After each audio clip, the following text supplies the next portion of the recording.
Chapter 37 Planko, the Great Battle. At the end of the plateau, a giant man stood alone. He wore a shining black mask and helmet with horns sticking out. His whole body was covered in shining black armor, and he held a large blood-red sword in one hand. Hundreds of the pollution appeared from the dark clouds, gathering behind their leader. Some flew in the sky on top of dragons and the winged bat-like creatures. The creatures from Nubaganda who had gathered, cowered and bowed their heads. "Do not be afraid," Joy said to the trio. "The orbs, they will protect you." Behind them, the orbs were continuing to glow and started to shoot out small rays of light that gradually got larger and brighter. "Who do you think you are?" Joy said to the giant man as she glided through the air to stand in front of him. "You have no place here." "It's a pity you don't remember," the man replied. "I, Planko, was the one who struck you down," he cackled. "Oh, I remember," Joy replied defiantly. "I remember how naive you were, and you still are." Joy shot out a burst of white light from her hands. The man deflected it just in time, and then charged towards her with his sword. The pollution began charging forward and swooping down from the sky. The creatures of Nubaganda, who had been cowering, suddenly sprung into action, and an epic battle began. Simon, Kenny, and Sarah looked on in horror, not sure what they could do. Then suddenly, the strands of energy that were coming from the orbs wrapped around each one of them, lifting them into the air. What's happening?" Sarah asked, looking at the other two. I don't know," Simon replied, looking down and seeing the ground getting further and further away. "We're floating," Kenny said with a cheeky grin. The light from the orbs became brighter and brighter, so they couldn't see anything. It wrapped them up and covered their whole bodies. There was a brilliant flash, and then the light was gone. They all looked at each other. They were floating in the air, their bodies now covered in armor that matched the orb each one of them had found. "I can fly," said Kenny, whizzing up into the air and doing a flip. "There's no time for games," said Sarah, looking towards the battle raging in front of them. "Quick," said Simon, "we have to help." They flew into the battle between the pollution and the creatures of Nubaganda.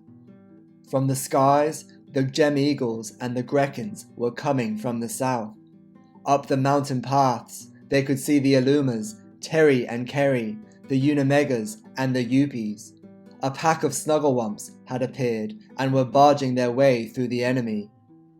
Even the Bombles had come out of hiding, and a wave of magenta was slowly advancing and taking over the darkness of the pollution. In the distance, the trio could see even more creatures from Nubaganda. There was Scepter leading a group of nervous-looking flamingos charging towards them. The desert coyotes had also arrived. All of them had left their homes and were coming to protect the land that was their own. The trio flew and helped the best they could, but it was not their way. They were not warriors. Planko had knocked back Joy, who was on the ground, struggling to get up. "You see," he said, walking around her, "you're just as weak, and all of your beloved subjects," he waved the chaos going on around him. "They will either die or come to serve me." Joy looked up, regaining her strength. "That's where you're wrong.